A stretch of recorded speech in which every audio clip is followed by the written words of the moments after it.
Good morning students. आज हम लोग अपना नया चैप्टर स्टार्ट करने जा रहे हैं इलेक्ट्रोमैग्नेटिक वेव्स।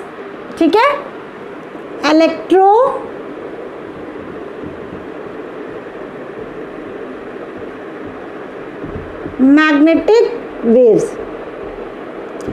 कुछ बच्चों को आइडिया लग रहा होगा इलेक्ट्रोमैग्नेटिक वेव से, लेकिन इसको अभी हम फर्दर डिस्कस करेंगे। पहले हम लोग ये देखते हैं जो आपका इस चैप्टर की जान था, मतलब इस चैप्टर का क्या था, मेन मुद्दा था, उसको क्या कर दिया गया, सब डिलीट कर दिया गया।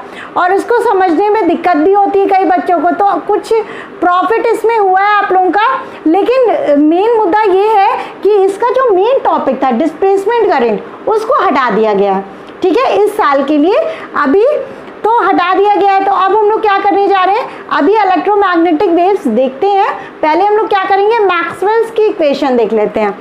Maxwell's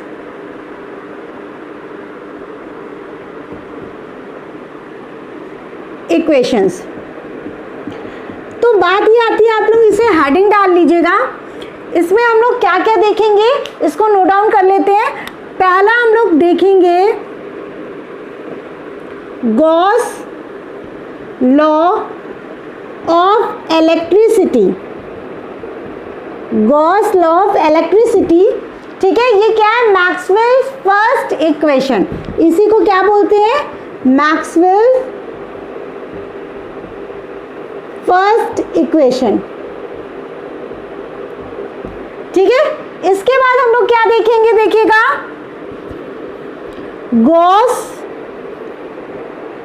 law of magnetism.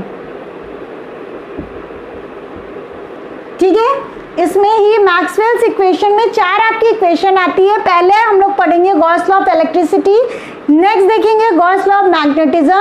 ठीक है, इसे मैक्सवेल की सेकेंड इक्वेशन बोलेंगे।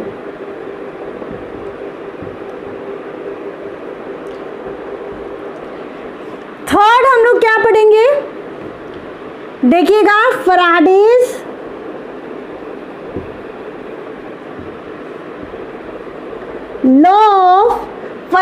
Law of electromagnetic induction. Electromagnetic induction. As usual ये फर्स्ट है, ये सेकेंड है मैक्सवेल की इक्वेशन, तो ये कौन सी हो जाएगी, थर्ड। नेक्स्ट हम लोग पढ़ेंगे एम्पियर मैक्सवेल इक्वेशन। ये आपकी थर्ड हो गई, ये आपकी फोर्थ इक्वेशन हो गई। तो ये सारी इक्वेशन अगर देखिए बोर्ड में पूछेगा मैक्सवेल इक्वेशन लिखनी है, तो आपको यही सब डिफाइन करके क्या इसका स्टेटमेंट लिखना होगा और जो इसका फॉर्मूला है वो लिखना पड़ेगा। ठीक है, इसको नोट डाउन कर लीजिए। हम लोग अभी गॉस लॉ ऑफ इलेक्ट्रिसिटी, ये देखिए ये जो तीन लॉ है आप ऑलरेडी पढ़ चुके हैं। इसमें एज अ सेंस रिवीजन होने वाला है, शॉर्ट में बताएंगे। ये तीनों पढ़ चुके हैं और ये वाले का मुद्दा जो है हट चुका है। ठीक है, लेकिन इसको हम इक्वेशन हम करके लिख के बता देंगे। ठीक है ना स्टूडेंट्स, हम लोग मैक्सवेल्स फर्स्ट इक्वेशन देखते हैं, जो कि आपका पहला लॉ के फॉर्म में थी। वो क्या होता है, गॉस लॉ ऑफ इलेक्ट्रिसिटी। ठीक है, ये होता है गॉस लॉ ऑफ इलेक्ट्रिसिटी। इसमें क्या है, हमने पढ़ चुका है, ये क्या है, E dot ds is equal to Q upon epsilon not. इसे ठीक है, ये मैथमेटिकली ये इक्वेशन है। अगर इसी का स्टेटमेंट लिखना होगा तो कैसे लिखेंगे, लिखिए it states that the electric flux, ठीक है, it states that the electric flux, इसे क्या बोलते हैं, फ्लक्स ना, electric flux through any closed surface. It states that the electric flux through any closed surface is equal to 1 by epsilon naught the net charge enclosed by the surface. ये already पढ़ चुके थे, Q upon epsilon not. तो ये हो गया आपका Gauss law of electricity. इसी को हम लोग क्या बोलते हैं, मैक्सवेल्स फर्स्ट इक्वेशन। ठीक है, अगर मैक्सवेल फर्स्ट इक्वेशन आती है तो आप इसे लिखोगे, समझ रहे हो। ये हो गया आपका स्टेटमेंट। अब नेक्स्ट हम लोग क्या लेंगे, Gauss law of magnetism. Next हमारा क्या लेंगे, गॉस लॉ ऑफ मैग्नेटिज्म। उसमें मैक्सवेल की सेकेंड इक्वेशन लिखेंगे। ठीक है, ये लिख लीजिएगा। ये जो इक्वेशन होती है वो both moving and rest charge के लिए होती है। ठीक है, ये लिख लीजिएगा। नाउ स्टूडेंट्स, हम लोग अपना नेक्स्ट जो लॉ देखेंगे। ठीक है, सेकेंड लॉ हमारा क्या था, गॉस लॉ ऑफ मैग्नेटिज्म। तो ये लॉ हमारा क्या कहता है, देखिएगा, ऐसे लिख लीजिए, it states that the magnetic flux through any closed surface is 0। ठीक है, अब तो ये नई बात आ गई। It states that the magnetic flux through any closed surface is 0। अब इसको कैसे, इसको मैथमेटिकली कैसे लिखेंगे,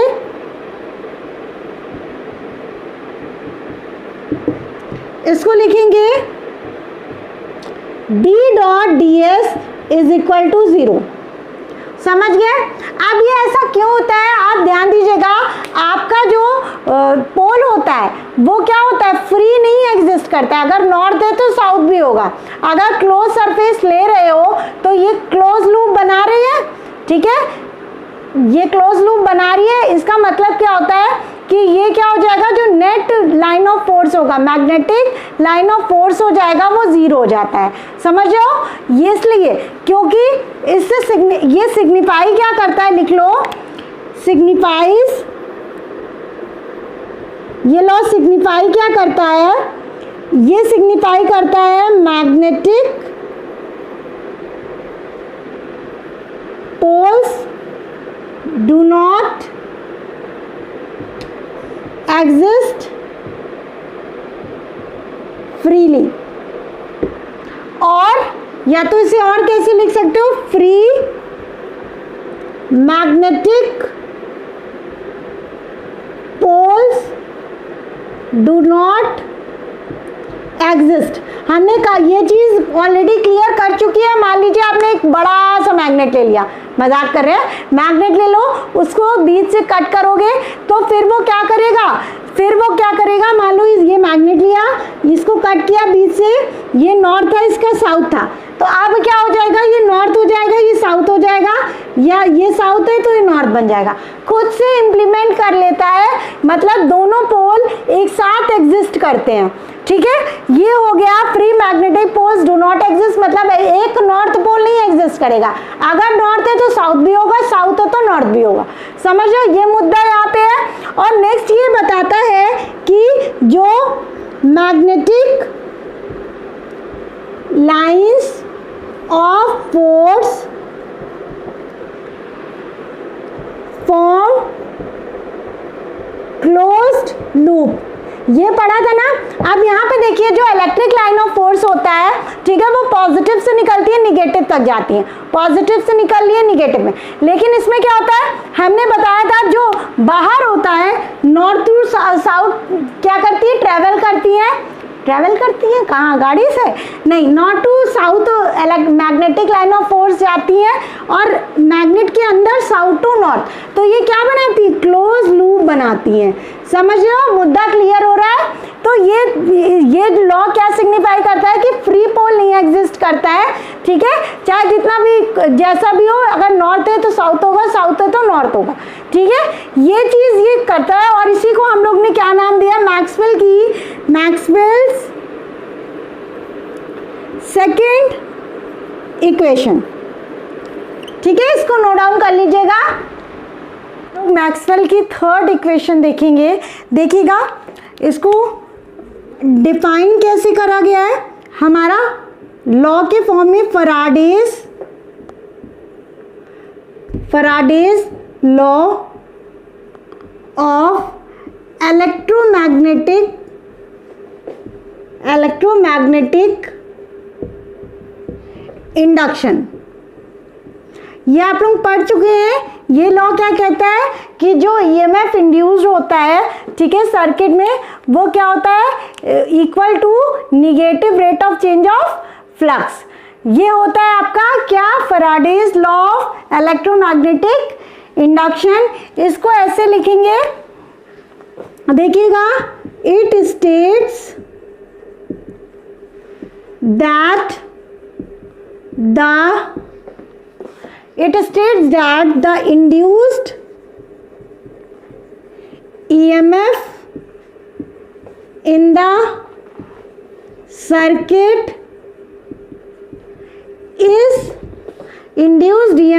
circuit is equal to the negative rate of change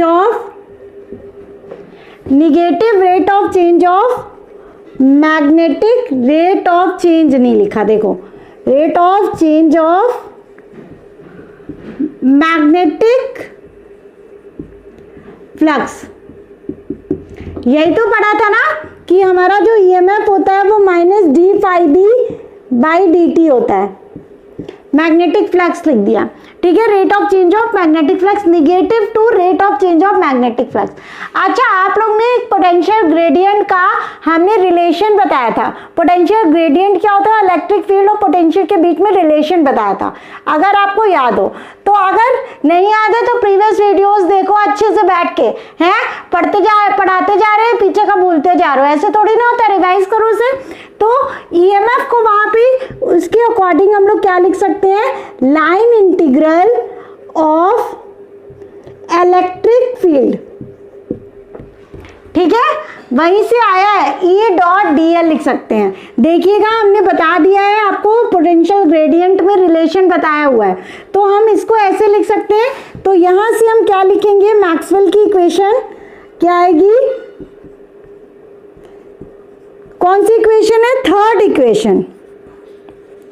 तो यहां से इसकी जगह क्या हो जाएगा, ये हो जाएगा, ये E.dl is equal to -d∅b/dt, ठीक है, ये आपकी इक्वेशन आ जाएगी। अब यहाँ पे मुद्दा आता है कि ये इक्वेशन हमें क्या बता रही है, ये हमें बता रही है, अभी तक हम लोग क्या कर रहे थे कि हम लोग देख रहे थे इलेक्ट्रिक फील्ड चेंज हो रही थी, तो उसकी वजह से मैग्नेटिक फील्ड बन रही थी, है ना, यही तो हो रहा था। तो ये हमें इक्वेशन बताती है कि चेंजिंग मैग्नेटिक फील्ड आपकी क्या बनाएगी, इलेक्ट्रिक फील्ड बनाएगी। समझ में आ रहा है, थर्ड इक्वेशन। तो याद रखिएगा, आपकी थर्ड जो मैक्सवेल की इक्वेशन, ठीक है, क्या सिग्निफाई करती है, that the changing magnetic flux produces electric field, ठीक है, ये हो गया मुद्दा आपका, ठीक है, इसे ऐसे ही लिख लीजिएगा, आराम से, एकदम आराम से लिखिए, ठीक है, बहुत मजा आएगी, पढ़ाई हो रही है अच्छे से एकदम, ठीक है, इसे नोट कर लो।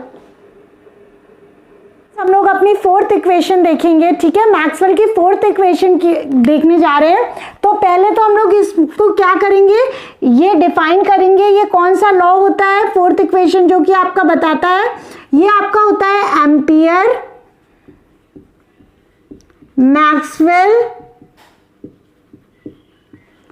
मैक्सवेल सर्किटल लॉ, ठीक है।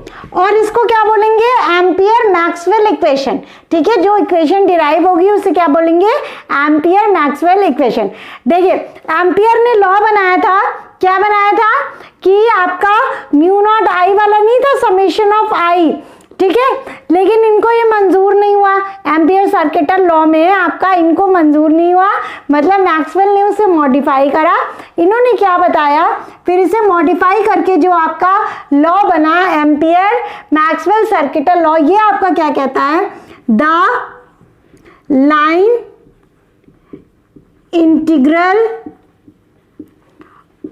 Integral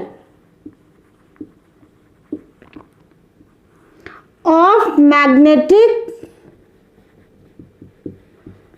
field, the line integral of magnetic field along closed path, ठीक है, along closed path is equal to mu naught times the total current. अब टोटल करंट कौन कौन से होंगे, इन्होंने बताया क्या, टोटल करंट कौन कौन सा होगा, होगा आपका कंडक्शन करंट,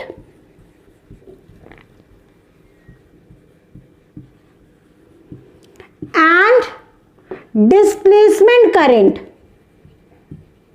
जो कि निकाल के बाहर कर दिया गया है इस चैप्टर से इस साल, डिस्प्लेसमेंट करंट। अब यहां पे ये चीज समझिएगा, conduction current and displacement current, mu not times the total current. Total current क्या है, कंडक्शन एंड डिस्प्लेसमेंट। अभी हम समझाते हैं, थोड़ा सा पेशेंस रखो। Total current, conduction current and displacement current linked with the surface bounded by the closed path, ठीक है। ये मुद्दा क्या होता है, देखिए अब इसको अगर हम मैथमेटिकली लिखते हैं, इसे मैथमेटिकली लिखेंगे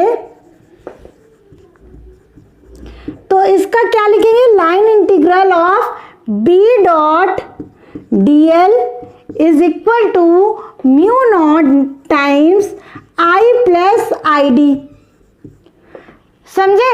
अब मुद्दा ये होता है, आई क्या है आपका, आई है आपका कंडक्शन करंट, आई आपका क्या है, कंडक्शन करंट, और आईडी क्या है, डिस्प्लेसमेंट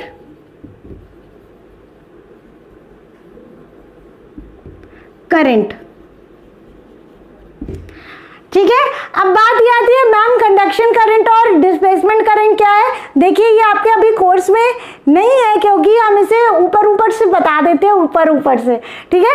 अब देखो आई क्या है आपका, conduction current as a sense, ये क्या होता है, जो करंट, ठीक है, जो करंट जो होता है कंडक्टर में फ्री इलेक्ट्रॉन कैरी करते हैं, ठीक है, मतलब जो कि करंट फ्री इलेक्ट्रॉन कैरी करते हैं कंडक्टर में, इलेक्ट्रॉन की वजह से जो होता है, जो करंट मूव करता है वो क्या होता है, कंडक्शन करंट, ठीक है। फ्री चार्ज की वजह से या फ्री इलेक्ट्रॉन्स की वजह से जो होता है वो कंडक्शन करंट होता है।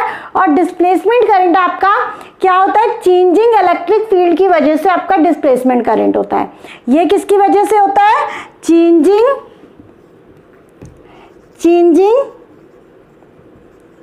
इलेक्ट्रिक फील्ड, ठीक है, इसको नोट कर लीजिएगा। और कंडक्शन करंट किस वजह से होता है, फ्री कैरीज, या लिख दीजिए carries by free electron in conductor, ठीक है, इतना बहुत है आपके जानने के लिए अभी फिलहाल के लिए, इसे नोट डाउन कर लीजिएगा। अब हम देखते हैं इसका सिग्निफिकेंस क्या है। इसका सिग्निफिकेंस क्या है, ये हमें इक्वेशन क्या बताता है कि हमारा जो मैग्नेटिक फील्ड प्रोड्यूस होता है दो चीजों की वजह से, किसकी वजह से, एक तो कंडक्शन करंट की वजह से, नेक्स्ट आपका किसकी वजह से, चेंजिंग इलेक्ट्रिक फील्ड की वजह से। ठीक है, ये चीज आपको अभी हम लिखवा देते हैं, इसको नोट डाउन कर लीजिएगा। इसका ना स्टूडेंट्स हम लोग इसका क्या करेंगे, सिग्निफिकेंट लिखेंगे। सिग्निफिकेंस क्या है इसका, इट सिग्निफाइज क्या लिखोगे, that the magnetic field is produced due to क्या, conduction current and changing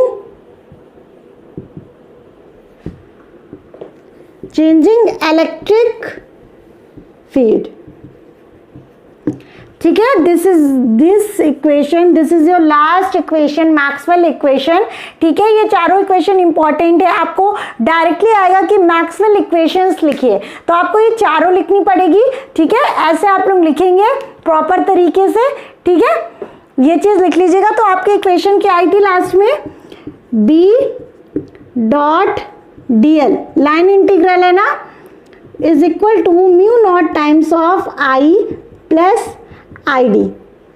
this is your equation. ना स्टूडेंट्स, हम लोग का मेन मुद्दा आता है क्या, इलेक्ट्रोमैग्नेटिक वेव्स। तो हेडिंग डालो, फटाफट से डालो इलेक्ट्रोमैग्नेटिक वेव्स। ये कोई इतना लेंदी चैप्टर नहीं है, थोड़ी बहुत चीजें हैं।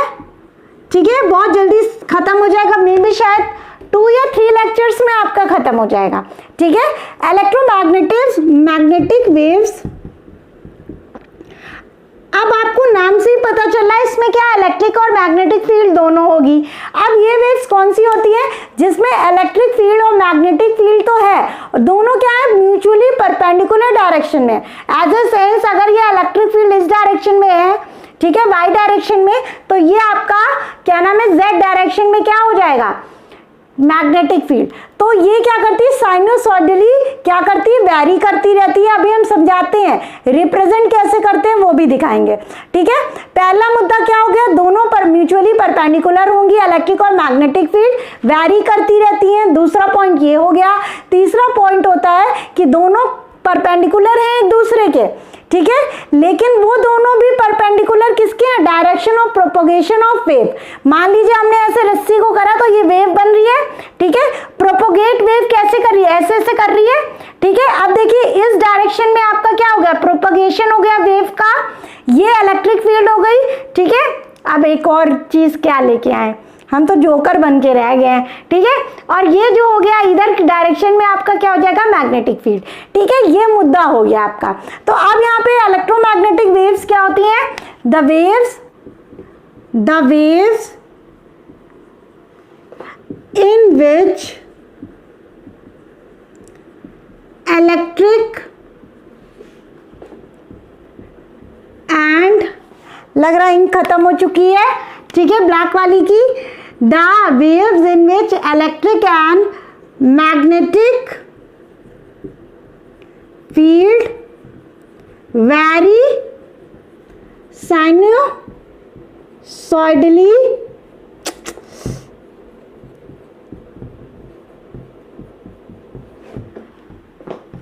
in mutually perpendicular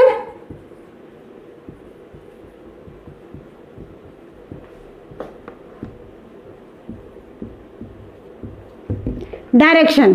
ठीक है, the waves in which electric and magnetic field very sinusoidally, ठीक है, in mutually perpendicular direction and also perpendicular, ऐसे लिख दे रहे शॉर्ट में। ठीक है, चलेगा, परपेंडिकुलर टू द डायरेक्शन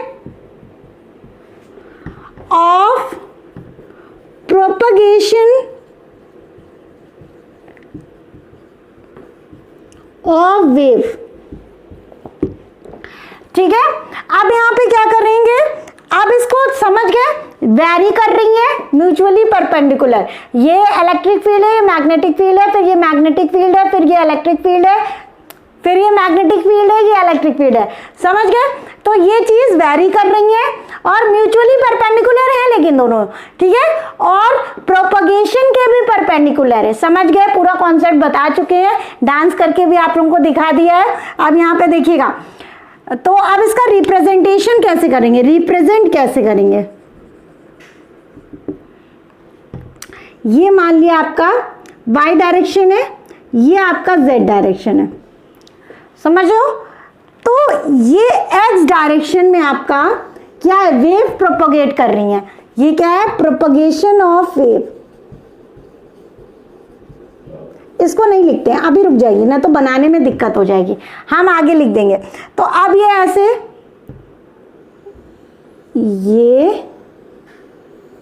ये बनाया, ठीक है,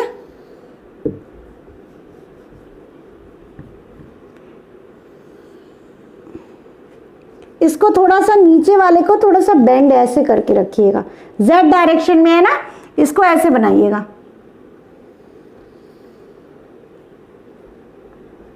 ये आपका बन गया, ठीक है, समझ रहे हो। नाम तो ड्राइंग भी नहीं बना पाती हैं आपकी, कसम बता रही, इतनी तेज जो है नींद आ रही है हमको, इतनी ज्यादा तेज, हमको लग रहा है हम क्या पढ़ा रहे, भगवान ही मालिक है। ऐसा कुछ नहीं, पढ़ा सही रहे, समझ में आया, मजाक कर रहे हैं। अब देखो नींद तो आ रही है वैसे बच्चों, हाँ। ये x डायरेक्शन में आपका क्या है, प्रोपगेट कर रहा है। ये आपका जो वेव है ये ऐसे करके बना देंगे, और z डायरेक्शन के लिए आप बेंड कर दीजिएगा, थोड़ा ऐसे कर दीजिएगा, ठीक है। फिर इसे स्ट्रेट रखिएगा, रिप्रेजेंटेशन है, समझ लो। फिर इसे यहां पे बेंड कर देना, फिर इसे यहाँ पे ऐसे बना देना। इंक तो खत्म हो गई है ब्लैक वाली की, अब चलें हम इंक डालें बैठ के, हैं क्या कहते हैं बच्चों। ये हो गया रिप्रेजेंटेशन। अब इसको कैसे करेंगे, ये आपका direction of propagation, direction of propagation क्या है, ये इधर x डायरेक्शन में, ठीक है। ये एक बार इलेक्ट्रिक फील्ड है, तो ये मैग्नेटिक फील्ड, फिर ये इलेक्ट्रिक फील्ड, समझ में आ रहा है। यहाँ पे ये क्या है, मैग्नेटिक फील्ड है परपेंडिकुलरली। अगर ये मैग्नेटिक फील्ड है तो यहाँ पे क्या हो जाएगा, इलेक्ट्रिक फील्ड हो जाएगा, समझ रहे हो। ये इलेक्ट्रिक फील्ड है तो यहाँ पे क्या हो जाएगा, magnetic field. This is your representation, ठीक है। अच्छा सा बना लेना बेटा, ठीक है, मैम की तरह नहीं बनाना। अब चलो नोट डाउन कर लो, हो गया बस इतना, ठीक है। अब हम लोग क्या देखेंगे, इलेक्ट्रोमैग्नेटिक वेव्स की प्रॉपर्टी देखेंगे। देखिए यहाँ पे एक चीज समझिएगा, इलेक्ट्रोमैग्नेटिक जो वेव होती है, समझ रहे हो, दोनों क्या होती है, इलेक्ट्रिक और मैग्नेटिक फील्ड होती है, दोनों परपेंडिकुलर होती है, और डायरेक्शन ऑफ प्रोपगेशन के भी परपेंडिकुलर होती है। मुद्दा ये आता है कि इलेक्ट्रोमैग्नेटिक वेव्स को आपका कोई भी मीडियम रिक्वायर्ड नहीं होता है प्रोपगेट करने के लिए, कि अगर मान लीजिए एयर है या वैक्यूम है तब भी आपके इलेक्ट्रोमैग्नेटिक वेव्स ट्रैवल कर सकती है। अच्छा यहाँ पे ये आता है कि एग्जाम्पल लिख लीजिए, आप लोग एग्जाम्पल भी लिख लीजिए यार, ठीक है, सॉरी बच्चे लोग एग्जाम्पल लिख लेते हैं। कौन कौन सा, रेडियो वेव्स कर लो, माइक्रोवेव्स, पिज्जा, बर्गर, नहीं माइक्रोवेव्स हो गया। नेक्स्ट आप लिखिए एक्स रेज, गामा रेज, ठीक है, और कौन सा, रेडियोवेव्स, माइक्रोवेव्स, ठीक है। इतने बहुत है एग्जाम्पल, आगे पढ़ते जाएंगे तो याद आ जाएगा, आप लोगों को खुद भी याद हो जाएगा। इतना लिख लो अभी एग्जाम्पल के लिए, समझो।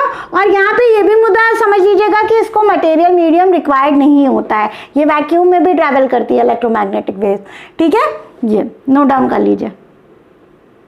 स्टूडेंट्स हम लोग इलेक्ट्रोमैग्नेटिक वेव्स की प्रॉपर्टीज देखेंगे, ठीक है। प्रॉपर्टीज हेडिंग डाल लीजिएगा, properties of electromagnetic waves.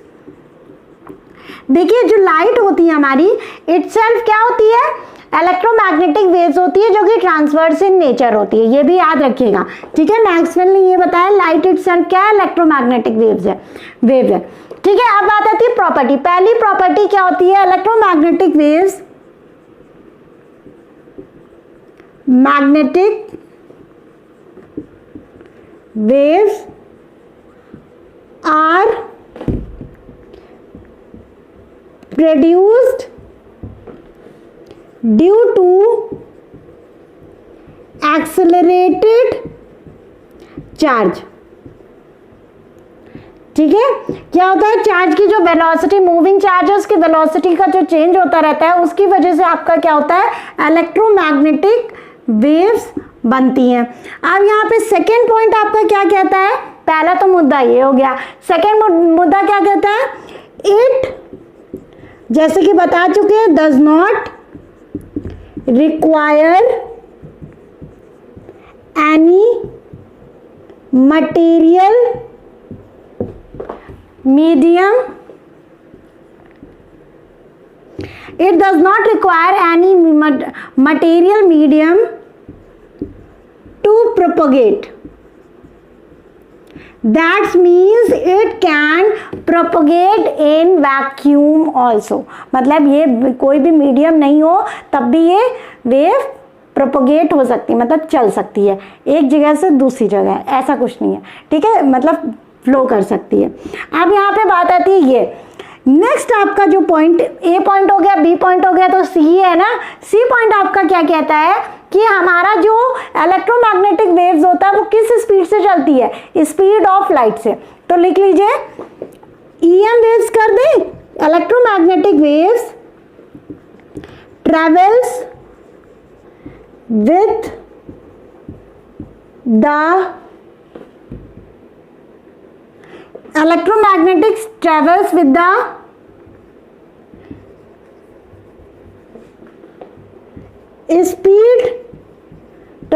the speed of light, जो कि आपकी होती है 3 × 10⁸ मीटर पर सेकेंड, ठीक है। तो ये क्या होता है, तो ये बताता है कि लाइट इटसेल्फ क्या होती है, इलेक्ट्रोमैग्नेटिक वेव्स होती है, ठीक है। इलेक्ट्रोमैग्नेटिक वेव होती है लाइट इटसेल्फ और ट्रांसवर्स इन नेचर होता है, ठीक है। EM waves travels with the speed of light 3 × 10⁸ metre per second.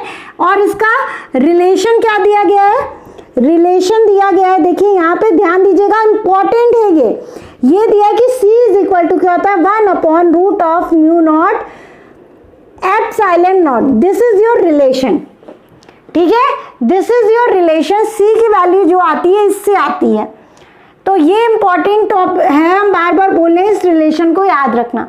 तो इन्होंने क्या मैक्सवेल ने दिया, एक इक्वेशन दे दी ये वाली, सी इज इक्वल टू मतलब क्या दिया, μ0 एप्सिलॉन नॉट को यहाँ पे वैल्यू रखेंगे, दोनों की वैल्यू हमें पता रहती है ना, एप्सिलॉन नॉट की 8.85 × 10⁻⁻12 और इसकी क्या होती है μ0 की 4π × 10⁻⁻7। तो ये रख देंगे तो सी की वैल्यू आ जाएगी। आप लोग कैलकुलेट करिएगा, हमें बताइएगा आई कि नहीं आई, ठीक है। ये हो गया, ये 3 पॉइंट्स हो गया, इसे note down. Hello students, kindly watch my other videos and don't forget to subscribe, like and also share my videos with your friends.